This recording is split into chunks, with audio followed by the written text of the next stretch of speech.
Okay, so we're last. Okay, so welcome back. So we're going to talk today about homology of chain complexes and a little bit about how to do computation on a computer. Now, unfortunately, my computer is misbehaving, so I will use the chalkboard and you guys can imagine what it looks like on the computer. Okay, so. That's your computer? What's that? That is your computer? Well, this is one of my computers. Yeah, I did a count at one point how many computers that were in my possession. It was embarrassing. I have too many computers. And I didn't bring any one that works, unfortunately. Anyway, so today we're going to talk about homology of chain complexes.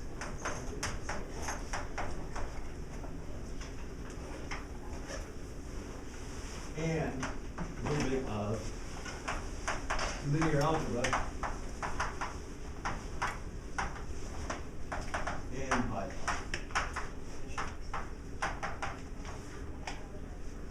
So the first thing we'll talk about is the math. So the homology of chain complexes part, and then we'll talk about how to actually compute these sort of things in a reasonable fashion using a computer. And I will immediately caveat that second discussion by saying it's not the be-all, end-all of how to do linear algebra. There are probably better ways, but it will certainly suffice for what we want to do. Okay, so let's see. Let's recall, what is a chain complex?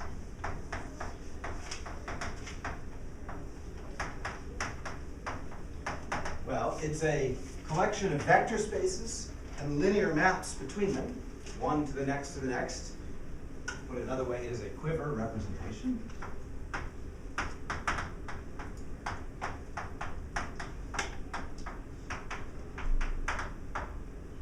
Which looks like something like this.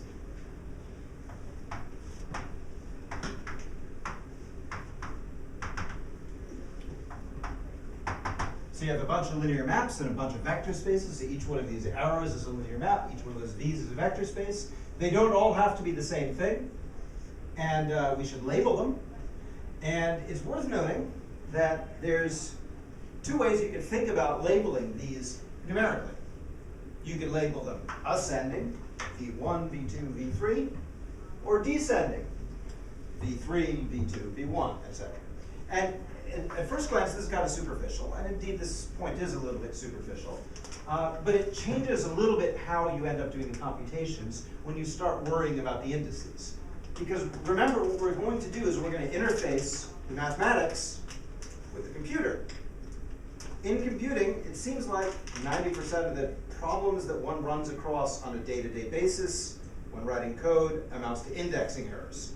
Keeping track of your indexes, are they going up, are they going down, did you miss them by one, etc. So this is important, and we do need to keep track of it, because if we mess it up, we'll get confused. So there's two different ways that you can think about labeling this. I'm going to stick with the somewhat more counterintuitive one for the moment, where they're descending. So if I have, say for instance, V3, V2, V1, etc., going down, here's a V3, here's a V2, here's a V1, and these are linear maps. So the VI are vector spaces, and the VI are linear maps, and it satisfies the condition that if I do one, then the next, I get 0.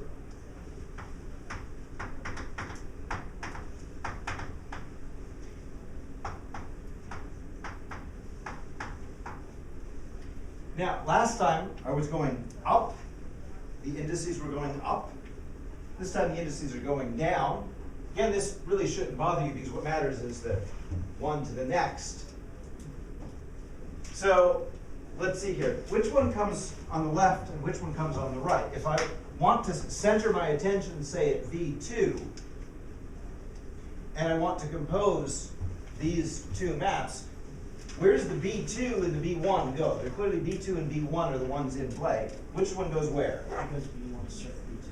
Yeah, B1 then B2, or B1 after B2 is a good way to read this. Read the composition as an after. So B1 after B2, and of course, I didn't have to say B1 and B2. These could be general. This could be a BK, and this could be a BK plus 1. So be on the lookout. When we're writing down this equation, be on the lookout about whether or not you're ascending or descending. To make sure you write down that equation properly. And if you don't, however, when you start dealing with the computer, you write down matrices. If you get the composition in the wrong order, that's matrix multiplication, probably two of the matrices won't have the right size and you'll get an error. If they're all square matrices, you can very likely assume that you're going to get some bugs because it'll run happily and give you the wrong answer. So be on the lookout for that. So this is a chain complex, and a chain complex is almost, but not exactly, exact. So recall also, the complex is exact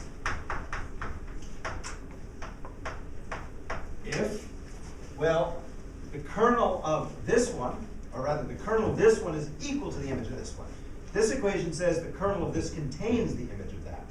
So the kernel of BK doesn't contain is equal to the image of the one before it. Okay. So it's exact if they're equal. And if they're not, then the image is a subspace of the kernel. If the complex is not a chain complex,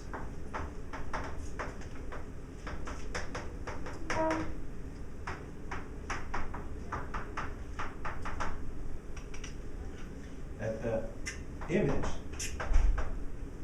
BK is a subspace of the kernel. Okay.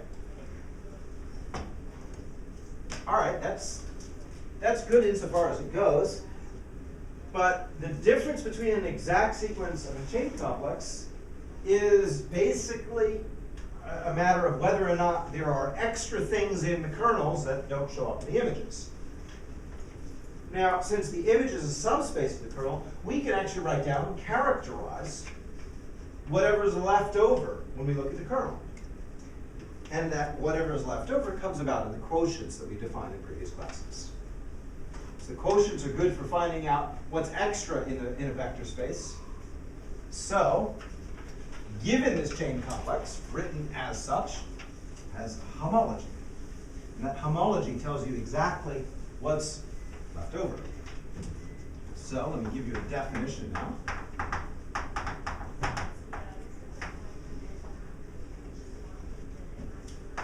The homology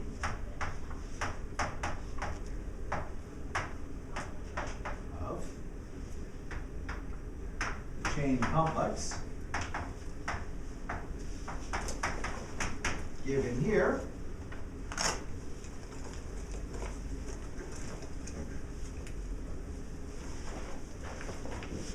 is the collection of vector spaces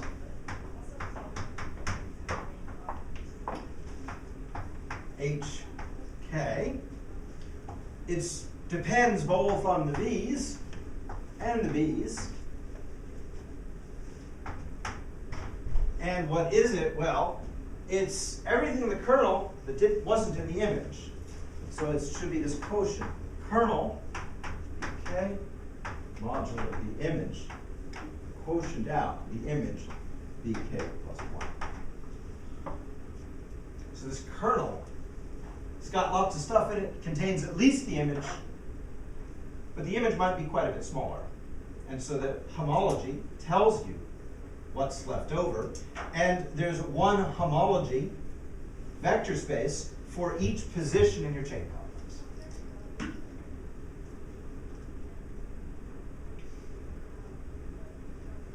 I want to state a few general facts before I go into some examples. So you can see how this plays out. The first general fact is that, well, exactness and homology ought to match up. See, if I have an exact chain complex, the kernel is equal to the image. Well, what do the cosets look like here? Well, their kernel is equal to the image. So when I try to take a look at what the cosets are, they're really big. They're in fact the entire kernel. And so I end up with a trivial vector space. So let me write that down. In fact, it's a strong statement. It's an if and only if statement.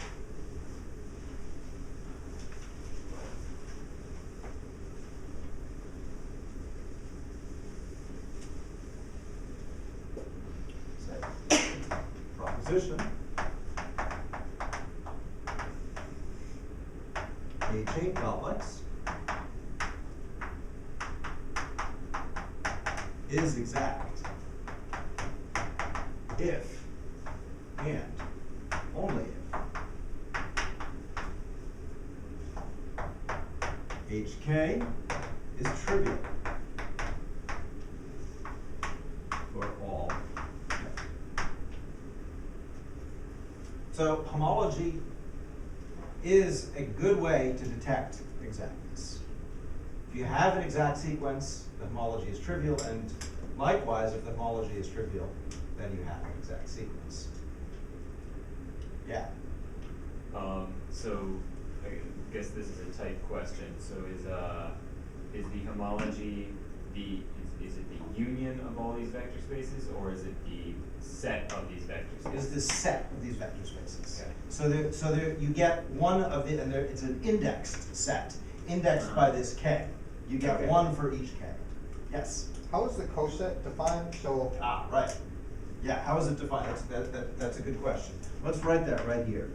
So this is a quotient, and it's a quotient that looks like the following. I take an element out of my big space, out of my kernel. Let me call it X. And I'm going to take that element and add it to every possible element of the image here, of the denominator. That gives me a big set.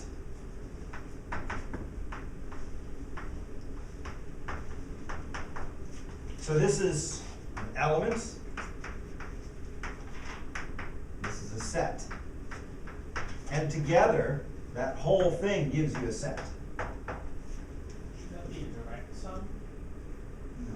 Because that's an element. No, this is an element and this is a set. And what I'm doing is I'm saying this is the set of all of the elements formed by, take this particular element and add it to some element over here. And I have to quantify which of these elements I mean such that X is in the kernel of VK. Does that help, Brian? yeah. Okay. Other questions? All right. Yeah. So this quotient, sometimes when we write a set slash another set, Mm-hmm. we mean, for instance, kernel BK delete image B K plus 1. Yeah, that's not what we That's mean here. completely different. And in fact, from a typographical standpoint, this is a forward slash. Usually is the backslash for the delete. Okay.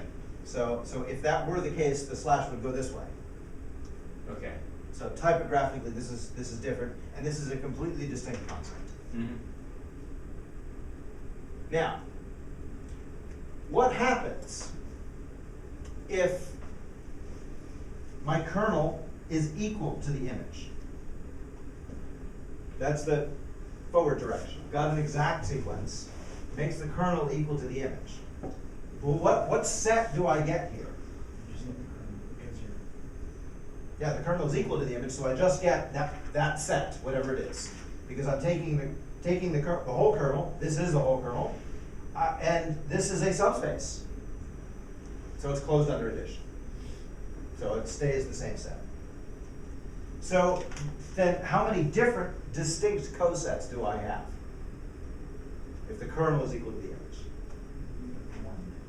Got exactly one, the whole thing. That particular coset is just everything.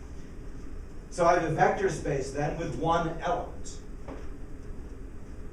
That's like the 0. So if I add 0 to 0, I still get 0. Multiply 0 by anything, I get 0. There's only one element in this vector space when the kernel is equal to the image. That's the trivial vector space. And that's the forward direction. The reverse direction says, suppose I started out with this guy here just having exactly one element.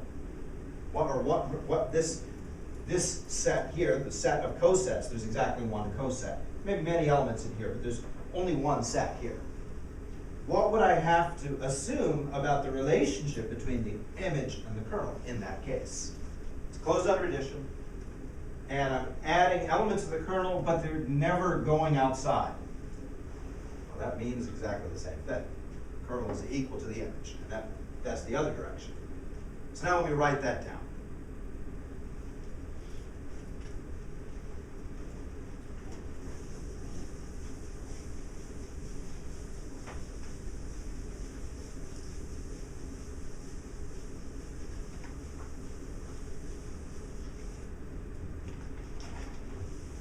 Leave this definition up here so we can work from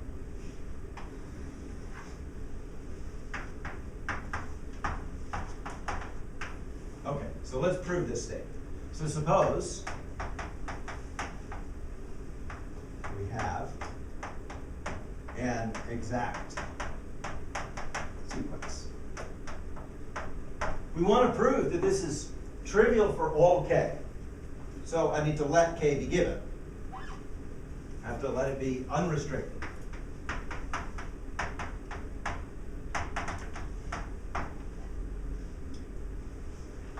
So then it's exact. So the kernel's got to equal the image. The kernel of vk has to be the image of vk plus 1 by exactness. That's what exactness means.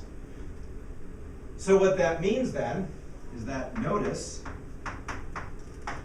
if x is in the kernel, vk, then the coset x plus the image of vk plus 1 is what? Well, it is exactly, the kernel is equal to the image, so this is, the image is equal to the kernel. But, exactly, this is just then the kernel of vk. So then the quotient is just the kernel of vk. That's right. So there's only one coset that we have. And this is true because the kernel is a subspace. So this means there's exactly one coset.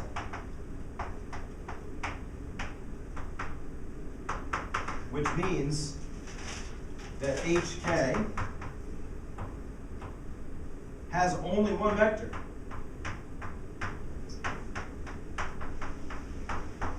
Which is 0, and it's trivial. Okay. Now let's flip it around. The reverse direction.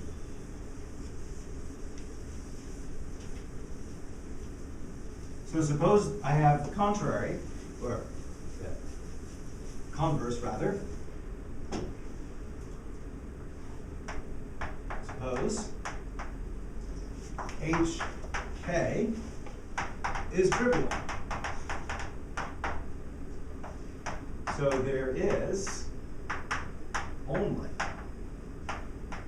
one coset. So x plus the image of vk plus 1 is the same set.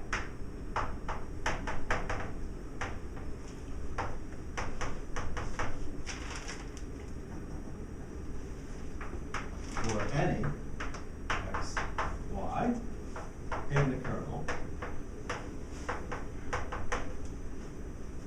k plus 1. Dr. Robson? Yeah. So, quick question.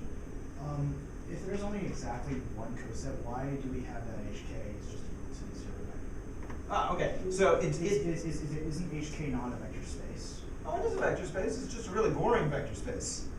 Why, So- why is it 0 and not the kernel of? Okay, yes, it is. Perhaps I should say it is working like a 0 Okay. vector. Yes. All right. Yeah. It's strictly speaking, I got a type error there.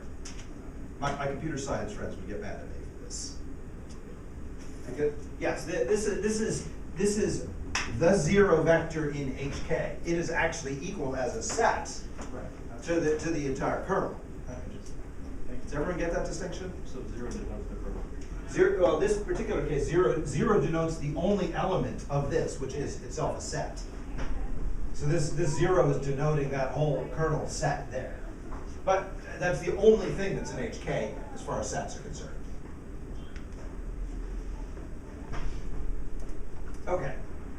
But that insight's crucial because what's going on over here in the converse is I only have one of those guys. This is playing the role of the 0. X and Y are distinct elements, yet they're equal. Well, gosh, they're distinct elements, yet they're equal. In particular,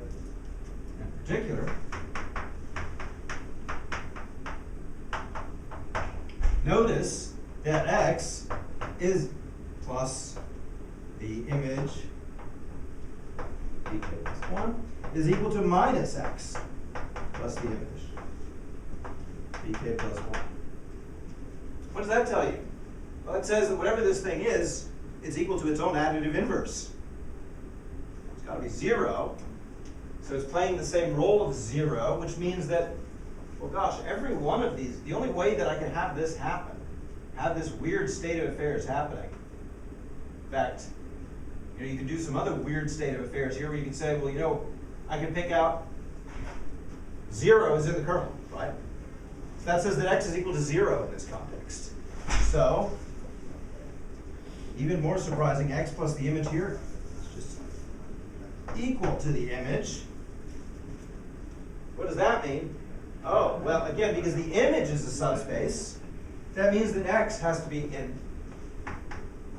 Thus, X is in the image, bk plus 1. Now we started out with X being in the kernel. We found out it's in the image, so the kernel is a subset of the image. But we know from the outset the image is a subset of the kernel. So they're equal. So that ends the proof. Basically it says we found the reverse inclusion to the one that always happens, so we're done, they're equal. So exactness and having 0 homology all throughout the sequence, or trivial homology all throughout the sequence, same thing. Okay. So whatever this homology thing is, it's some way to detect exactness. And it kind of tells you how far away your chain complex is from being exact. If you've got really big vector spaces in homology, that's saying that there's a lot of elements that showed up in a kernel somewhere that weren't in the image. So it's really far away from being exact. As opposed to maybe you've only got a few elements in my HK that are not trivial. Okay. Now, what will become important, and this is, remember the name of the class is not computational homological algebra. The name of the class is computational topology. So what we're going to have to do in the coming weeks is connect this machinery of chain complexes to the machinery of spaces. And then, when we find that the homology does something interesting, it will be reflective in some fashion of what the space is. Okay. Well, that's kind of neat. Now, there's something else that goes on here that's important. So homology is something that you can compute. It's important from the standpoint of it's not just some abstract concept. I've thus far presented it as this abstract quotient. I now want to show you what it looks like when you sit down and compute it.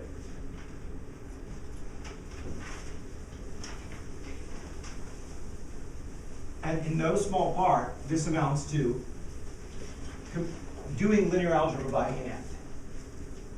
Eventually we'll do it by computer, but it's good to get your hands dirty doing it by hand first, so you know what the computer's supposed to be doing.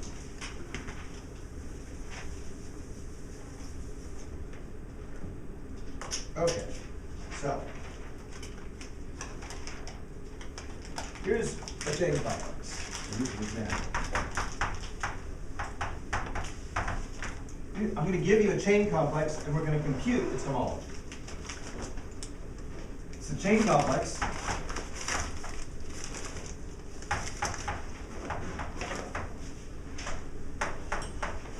Looks like so.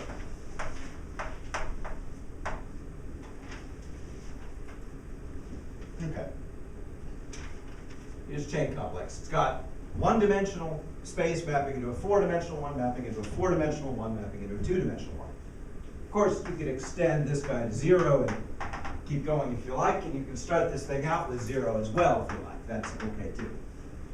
Now, the matrices are crucial. I got to tell them to you, because otherwise you don't know what I'm talking about in terms of chain complex. There are many possibilities. So here we go. Let me give you a matrix here. What shape is this matrix? It's one column, and how high? Yeah, it's a 4 by 1 matrix. Here's my 4 by 1 matrix. Now what about this guy? What shape is this matrix? Yeah, it's a square matrix. It's 4 by 4. Write it out.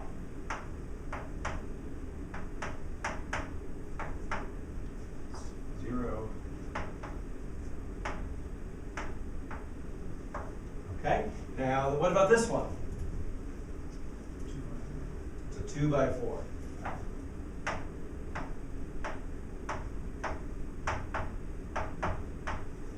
Okay. First order of business. This is a chain complex. Your task is to compute the homology. Okay, now first of all you should ask yourself, am I right? Is this a chain complex? How do you do that? Check that every two adjacent matrix combinations maps to the 0 vector. It maps to a 0 matrix, yes. So if I multiply adjacent matrices, I should get the 0 matrix. So for instance, if I multiply these two matrices, I should get 0. If I multiply these two matrices, I should get 0. Now, this is a board work example, so I've set it up so I can't screw it up. If I had two 4 by 4 matrices, there's a likelihood I'd get them reversed. Here, the dimensions help figure out what you ought to be doing. So, what matrix multiplication do I do here? Well, I do this matrix multiplication, take this matrix,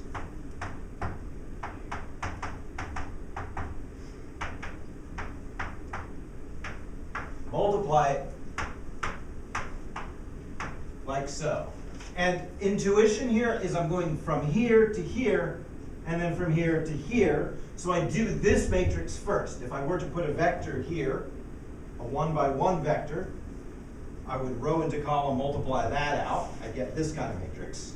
And then I can multiply the next one. So this matches out shape-wise. So let's quickly walk through this. What shape should the output of this be?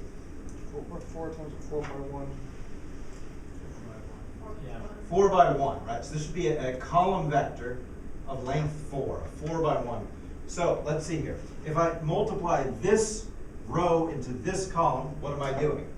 Well, -5 plus 1 plus 4 times 0, or plus 0, and of course that's 0, so that one works out. Similarly, what am I doing here? I'm adding these two entries, get 0, add these two entries, get 0, add these two entries, also get 0. So, yup, this composition of matrices checks out. Let's check these as well.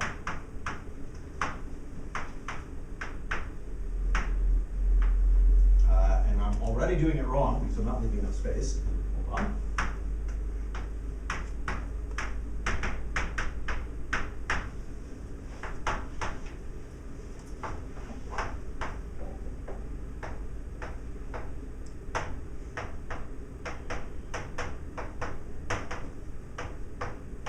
Okay. Now, what shape should my output be here? 2 by 4. This should be another 2 by 4 matrix. put it down here. So 2 by 4 matrix. So what am I going to do? Well, row into column again. Row into column. So I get a -5 plus 2 plus 3. Sounds like 0 to me. This row into this column. Well, I'm going to get a 1 minus 1. That's a 0. Looks good. Row into column. Again, 1 and a -1. That's a 0. Row into column. Whole thing 0. Row into column again. What do I get? This one's a little bit of additional work, but 4 minus 2 minus 3 plus 1 more. Sounds like 0. And similarly, 1 and minus 1, 0. And then, of course, the rest is going to be, again, a little bit of manipulation. In this case, I get a -3, +2, +3, and a -2. They all cancel out. 0.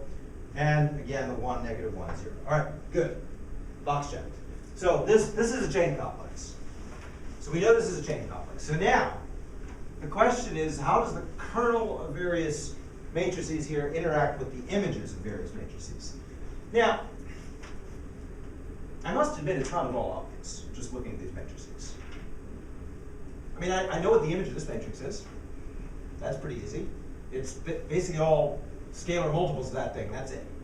So that's what the image of this matrix looks like. But gosh, I have no idea. How does that interact with the kernel over here? And similarly, what's the image of this matrix? Kind of complicated. How does that interact with the kernel over here? Again, not so obvious.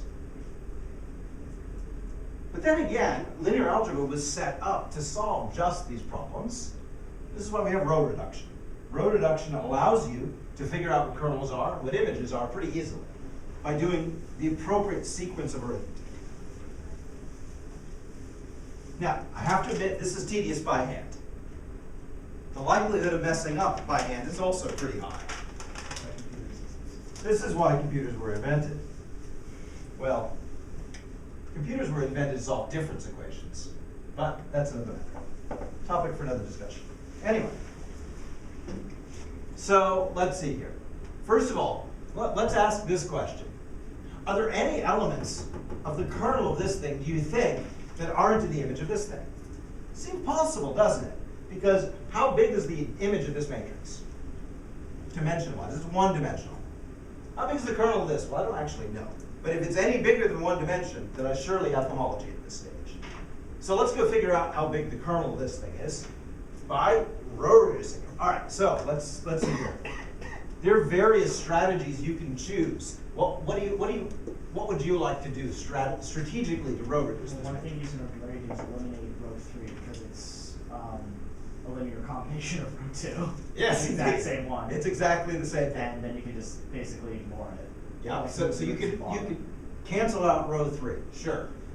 And I think you could either use this row here to put a 1 here, or you could just pivot. I think pivoting is probably easier. Generally speaking, copying numbers is less prone to error than doing arithmetic on numbers. Don't know about you. So let's row reduce this thing. So the first stage, I'm going to agree, is just we're going to cancel out that row altogether, and I'm going to put it at the bottom,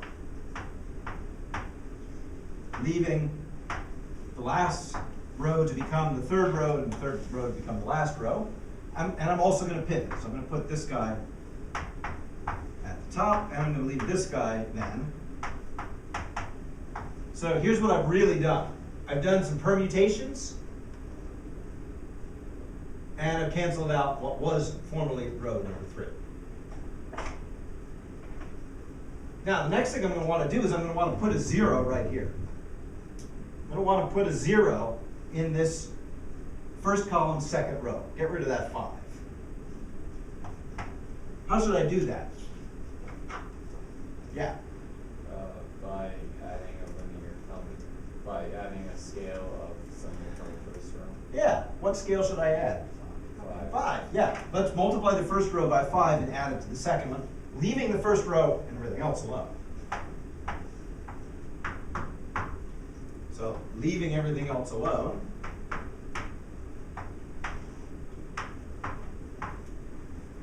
Now, what do we do here? Well, we're going to add 5 times the first row.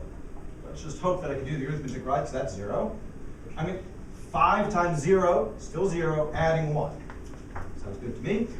5 times -1, adding 4. Negative 1. Okay? 5 times 1, subtracting 3, 2. So this would have the kernel dimension too. Yeah, so of course you can see now this is a classroom example, because again there's a perfect cancellation. Yay. So let's write that out. Again, the second and third rows cancel out.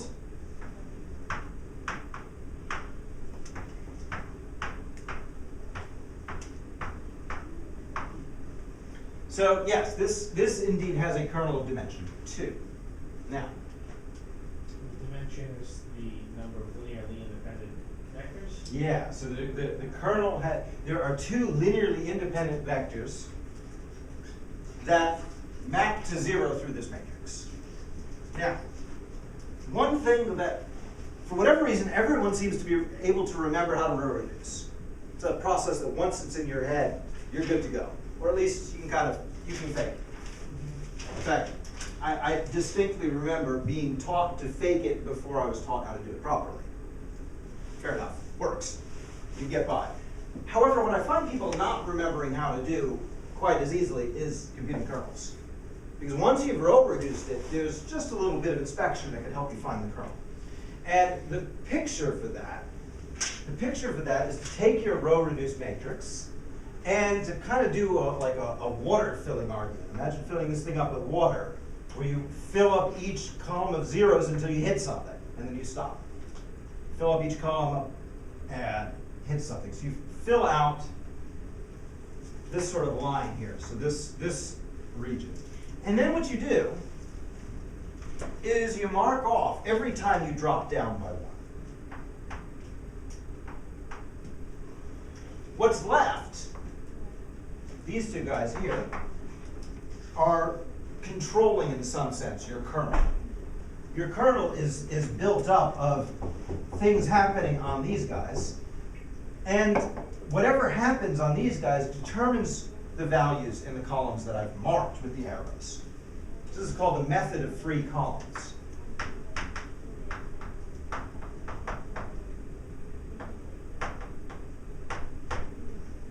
And it's a way to find a basis for the kernel. Probably the clearest set of examples in here is in Gilbert Strang's linear algebra book.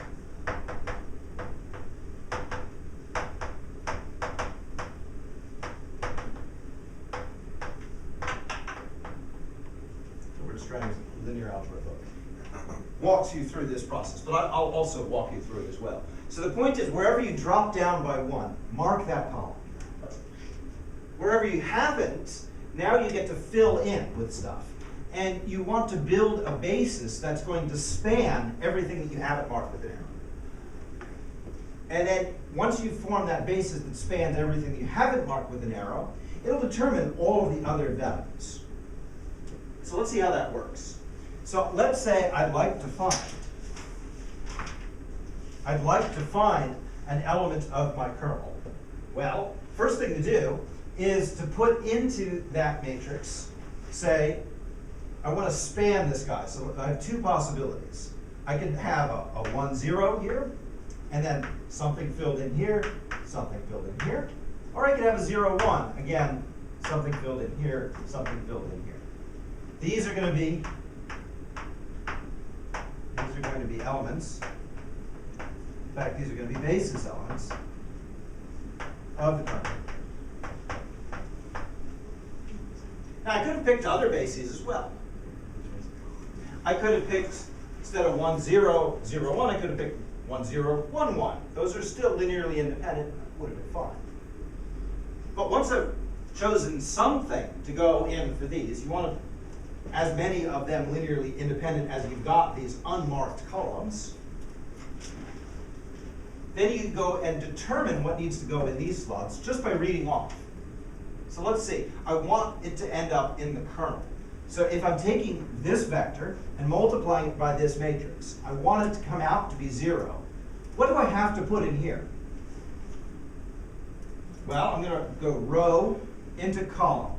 Notice a 0 lands here. So whatever I put here doesn't yet matter. I got a negative 1 times 1 here, and I got a 0 here.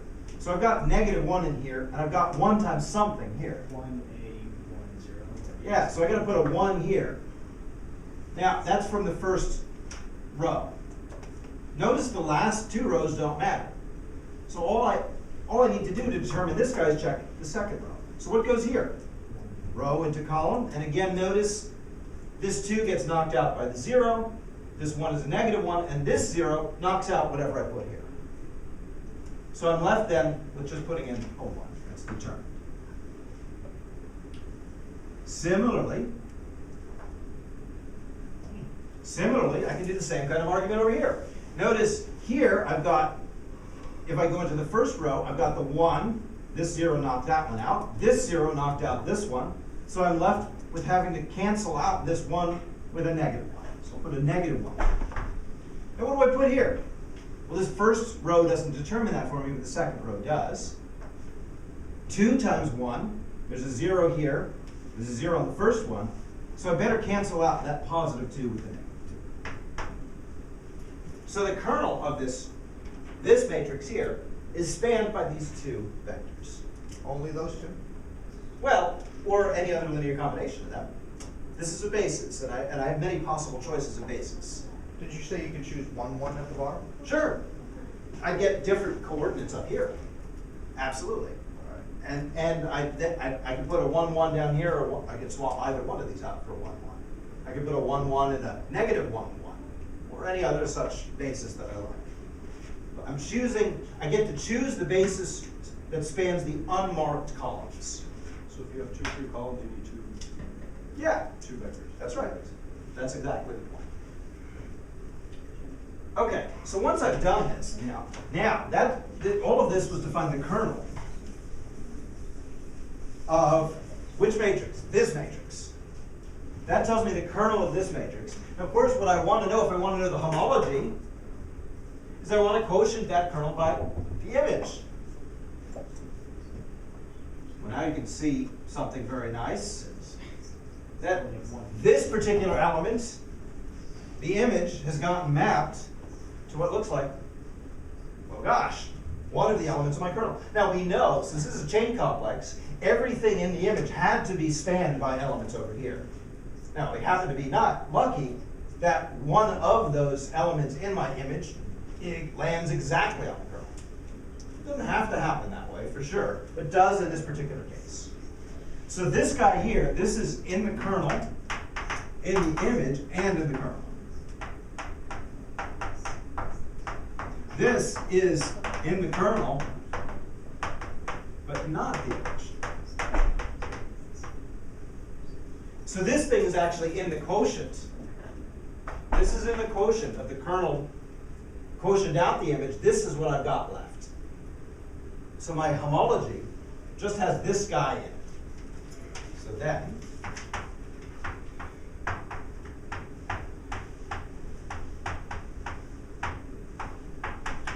this point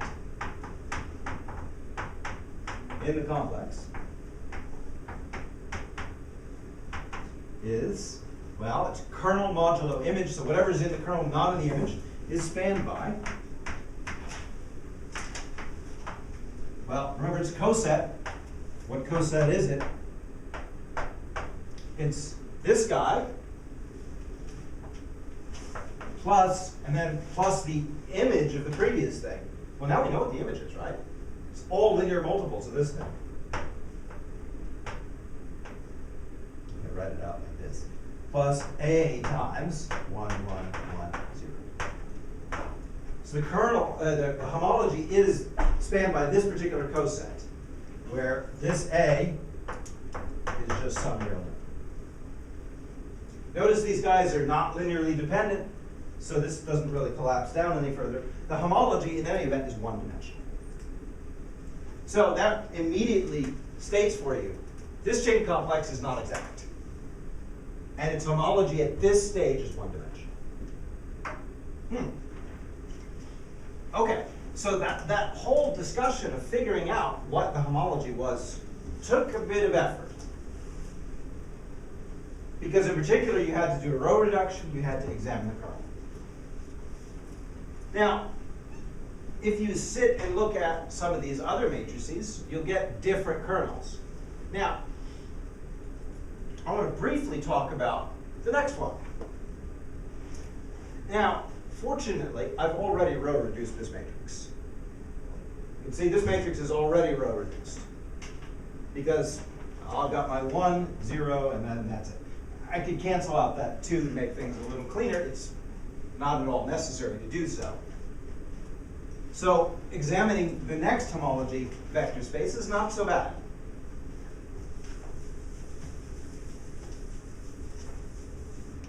Oh, wait, I wanted one last little observation here, which I just erased my before matrix. Oh well. Let's ask ourselves the following question. I can answer it differently.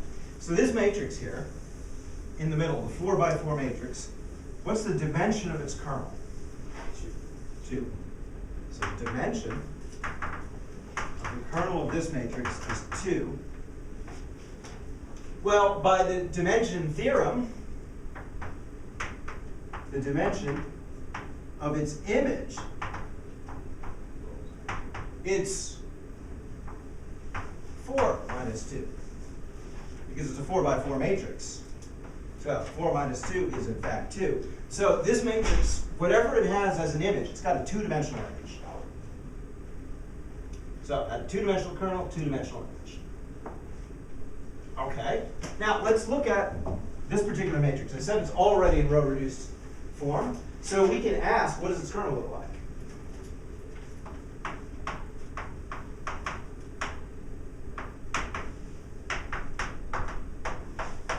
Would it help to name the matrices, say A, B, and C, rather than the arrows? You want to name them? Call them B3, B2, and B1? Sure. I don't know. Would it help to name them? Well, just there has to be like you curve B3 as opposed Yeah. to kernel and then write the whole matrix. Okay, fair point. Since I'm going at it pairwise, I guess I didn't really think that naming them was necessary, but that's fine. Naming is okay with me too. I'm okay with that. All right, so let me summarize that. So we know that then the image of B2, or rather the dimension of the image, is 2. Now, we know that the dimension of the image is contained, or the entire image of this matrix is contained in the kernel here. Because the kernel is at least of dimension 2. Could be bigger. Is it bigger? Well, let's look at it. No, it's This and this are linearly independent rows.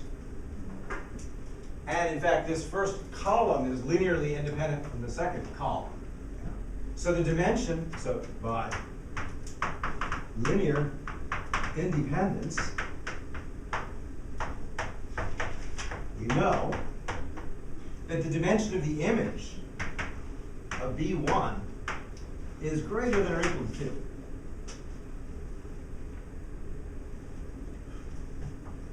So the kernel of B2, or B1 rather, it's less than or equal to what? 4 minus 2, which is equal to 2. So I know the kernel is, or rather the dimension of the kernel. So I know the dimension of the kernel of B1 is definitely less or equal to 2. On the other hand, we know, put these two pieces of information together, I know that the image of B2, it's entirely contained within the kernel of B1, which means the dimension of the image of B2 is less than or equal to the dimension of the kernel of B1, and I know that's 2. Oh, so this thing is both less than or equal to and greater than or equal to 2. So it means that the dimension of the kernel of B1 is actually equal to 2. It's bounded above merely by the fact that this is already in row reduced echelon form, and it's bounded below because I know that I've got a chain complex. So that, in this particular case, and this often happens in small by hand examples, even non-contrived small by n examples, where you can figure out dimensions of kernels and images just by poking around a little bit. You don't have to do out the full calculation. I didn't have to compute the kernel here. I could sit down and compute the kernel, but I didn't have to. I know this dimension of the kernel is equal to 2, and I know that its dimension is the same as the image. So that means they got to be the same thing. There's no other option. There's no additional space. So that means that the homology at this stage here is dimension 0. It's trivial. So everything kind of fit together. I didn't have to compute the kernel. Now I can, and perhaps it's enlightening to do so, but I didn't have to. Yeah. Why is it the fact that that the kernel has exactly dimension 2? Why is it that implies the homology must be trivial? Okay. It's very particular here. So what is the homology? It is at this stage the one homology. This is the V1 position. Mm-hmm. It is the kernel of V1 Mm-hmm. quotient by the image of V2. Mm-hmm. Okay. And I know that this image is a subspace of this one. Mm-hmm. So this being a subspace of the same dimension means that every point in here is in fact a linear combination of points over here, because they're the same dimension. Basically, there's no additional row. The dimension of the image of V2 is 2. The dimension of the kernel, which contains it over here, is also 2. So that says if I take an element out of here, it lives in a two-dimensional space, and it can be written, in fact, then as this combination of two-dimensional vectors, both of which lie over here. So there's no other row. So if you quotient by something of dimension n, is Yeah. the effect of reducing the dimension by n? Yes, in fact. Okay. Yeah. In fact, that's even a theorem. Mm-hmm. Theorem of in fact, worthy of writing it down. It's a good exercise. If you have, call this a lemma. Rn quotient Rm, where I mean, think of this guy as being a subspace of this one.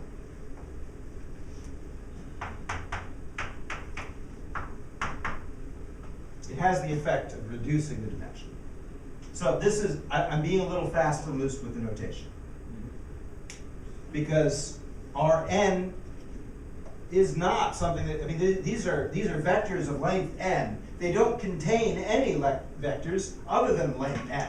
They don't contain any vectors of length n at all. Obviously, m has to be less than n. Right? Obviously, m has to be less than n for this to make any sense at all. Yep. Has to be less than or equal to n for this to make any sense at all. But the point is that this is not a subspace of this. But by what I mean here is I mean pick any subspace of dimension n. The resulting quotient will have dimension n minus n. And the proof of this is actually very easy. Once you think of this thing as being up to isomorphism, a basis, what's the length of this? The basis of length m, up to isomorphism that specifies the vector space. So essentially what you do is you fill out this guy here. This is, we call the basis of this guy E1 up to En. That's the basis for Rn.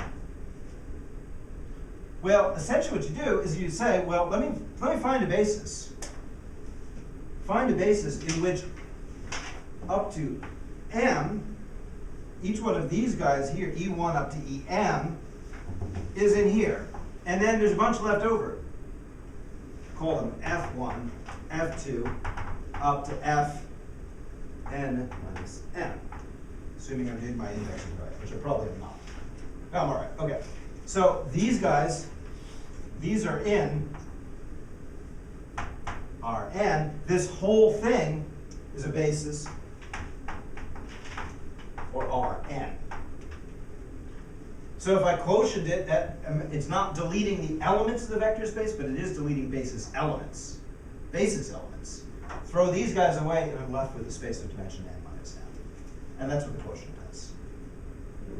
Because basically what I'm saying is I'm going to form some cosets by moving in all of these directions. All of these directions are going to be in the plane that I'm going to lie in, that I'm then going to translate. How many degrees of freedom can I translate this hyperplane? Well, n minus f of them. You good? Yes. Okay. Other questions? Okay, so let's talk now for the last 10 minutes about how to avoid doing this by hand by using the computer. Now, as I said, my computer was misbehaving, so it won't project, but I'm going to write some Python. Since this class involves programming in Python, better get that moving now rather than later. So, what's that? Write the code in Python using chalk. That's all right. I can do it. Do you use numpy? I use numpy. Woohoo, absolutely. I mean, you could do this in MATLAB. You didn't have to pay for MATLAB. Yeah. Not so cool. You could do this in Octave, but Octave is, I like Octave for many things, but Octave's weird. Where are you on R? Where am I on R? I just haven't learned it. Uh, Haven't had time, just haven't learned it. The real question is where I am on Julia, and I have not, I have been told by many worthy sources I should learn Julia. I have not. Oh, I've already said, MATLAB is great. MATLAB is expensive. Yeah, it is. let's do it all in C. I'm game. Let's do it in binary. Let's not. You can't program in binary, you program in assembly. You know, if you really press me, I can do it, but I'm not good.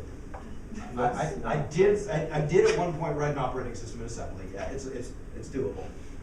Anyway, right. So we're going to use the numeric Python library. NumPy. And in order to get the power of NumPy at your disposal, I'm going to give the following command. Wonderful thing about Python is you can import stuff that other people have written, so you don't have to. You can import NumPy. I usually import NumPy as NP, so I don't have to keep writing NumPy. Yeah. Do you have to download it? Okay, so depending on how you install Python on your machine, you may run across having to install it yourself, pulling it through the Python package installer pip, or various other incarnations. However, the best solution, which is up on our course website, is something called WinPython if you're using Windows, because that's got numeric Python, it's got SciPy, which is another Python library, and a whole bunch of other stuff. There are equivalent kinds of packages for Mac, and if you happen to use Linux, Just use Good luck. pip. huh? Good luck. No, sudo apt get installed, Python, problem solved. Actually, Python-numpy if you're the Debian-derived Linux, as I am. Anyway, so this gives you Python libraries. If you want to make a matrix, you want this matrix. If you want, say,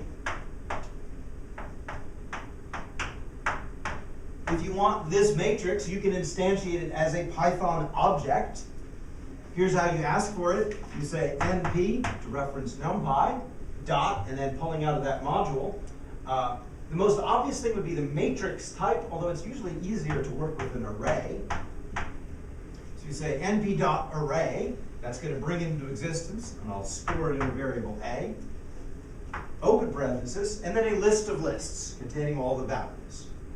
So open parenthesis, and then list of lists. Each list is a row out of the matrix. So 1, comma 2, comma 3, comma 4. 6, 7, 8, and don't forget to close. So A, once you've done this command, will store this matrix. And it will helpfully tell you that that's what's in there if you care. Now, if you want a matrix that you can multiply this thing by, let's say, for instance, I want to write out the matrix multiplication like so. It's a list of lists, and each list is a row. List of lists, each list is a row. But there's only one element in the row, only one element in the list, and keep going.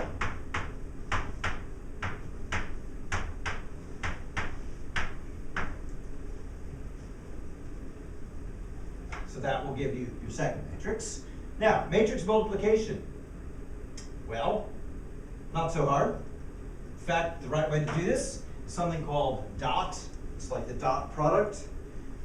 If you had instantiated these not as arrays but as matrices, it overloads the star operator. That's good and bad. The bad thing is, if you really want to work with funny shaped matrices or matrices that are different sizes or whatnot, that operator is kind of brittle. So I've generally found the star operator causing more trouble than it seems to be worth. It doesn't quite have the wonderful elastic polymorphism that matrix types do in MATLAB, which encourages abuse. But it's free. This is free, yes. This is free. And actually, this does some nice broadcasting operations that MATLAB has you do in more awkward ways. But that's technical nonsense that I don't need to talk about. So if I want to make my matrix multiplication,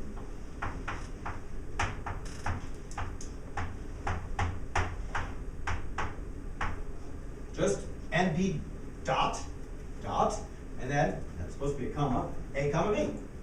Just in the way that you would multiply the matrices, and it will go ahead and happily multiply them for you.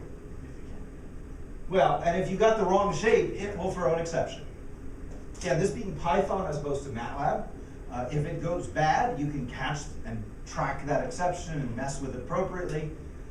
If you do this in your code for your projects, I will be much disappointed. Because I don't want you trapping and messing with exceptions if you don't have to. So this is how you multiply matrices. Now, multiplying matrices is not particularly very hard.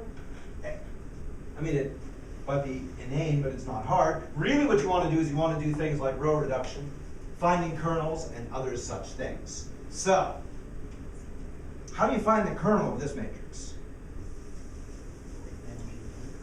Well, np.kernel doesn't work. There's no np.kernel, unfortunately. Sadness, indeed. So, however, The younger sibling of NP solve the problem. np.solve the problem, indeed.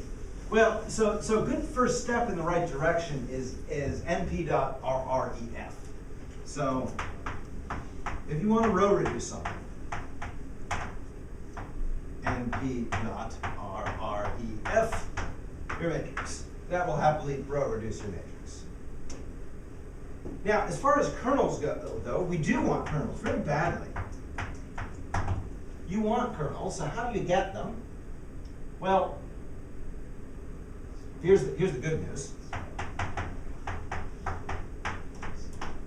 I wrote a function to do this for you, and I'm giving it to you as part of the project package. So if you open up the first project package, there is a kernel computing function. In there, you pass it in the numpy array. It will give you back a matrix whose columns span the kernel. So, not bad, and it goes through, basically it computes using a singular value decomposition. There's a tolerance parameter in there, though. So, the way you do this is kernel A, comma, and then there's a tolerance parameter. What does that mean? Ah, well, remember we are not working with arithmetic as nice numbers that I can write out. We're working with floating point arithmetic. Floating point arithmetic has the nasty problem that, I don't know, 1 minus what looks like 1 might not actually be 0. It might be off by a teeny little bit. There may be some round off. And when you're finding kernels, what are you doing? You're asking which vectors get sent to 0. What if it doesn't exactly get sent to 0? Are you going to say that's 0 or not? This tolerance parameter tell the computer, and if you don't, there's a default value, you tell the computer to what tolerance should you accept it as being 0. So it truncates. Yeah, exactly. So like if you'll consider that to be 0, or anything smaller, then it'll go with that number. And so pick that value. The rule of thumb is don't make it 0, because that will cause trouble. On the other hand, don't make it really big, because that too will cause trouble. So where do you put it? Well, kind of smaller than anything you expect to get. Right now, I think it defaults to 10 to the minus 5. That will suffice for everything we're doing in this class. Because most of the values that we're dealing with, the matrices that we build, are going to be integers anyway, so That's kind of a lot smaller than root, except for 0. Okay, so and it's, I think it's called kernel, not KER. In any event, you'll see it in the code. It's heavily commented. All is well. There's also a co-kernel function in there, and there's one other function I want to tell you about in the last 2 minutes. That's larger than negative integers. Indeed it is. That's why it uses absolute values. Ah. And the singular value decomposition, so I don't have to worry about such nonsense. Okay, so the last little bit is how do I solve a linear system? How do I solve a linear system like, you know, if I have a matrix AX equals B, often you want to know, is this something solvable in this way? The way to do this, and this is a little awkward, but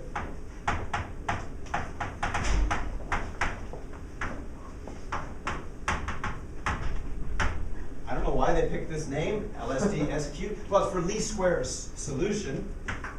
You put in the A, you put in the B, and it gives you the X.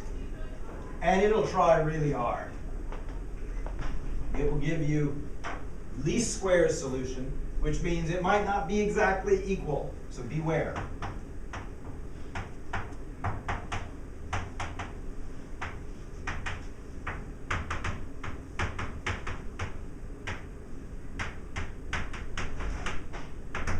And the way you should check that is by, after you call this, you should do an np dot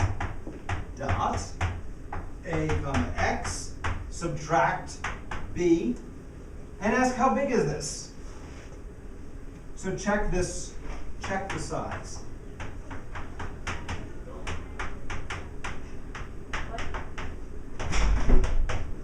Check to see how big the entries in this matrix are. If they're not smaller than your tolerance, then what this means is that B was not in the image of A. Okay.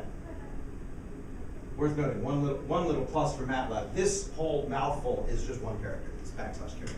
Or the forward slash character if you transpose things. Awesomeness of MATLAB, but the functionalities. What about Mathematica? Would you? Mathematica can solve this. Of course Mathematica can solve. Mathematica can like do everything, but the projects are in Python. So if you wish to use Mathematica, go right ahead, but beware that you're going to have to be doing a lot of rewriting of structural code. So what I've done is I've put together all the programming projects as Python packages with Python testing modules that will validate that you've done everything correctly. Additionally, I have pre-compiled, non-human readable Python code that is in fact the answer.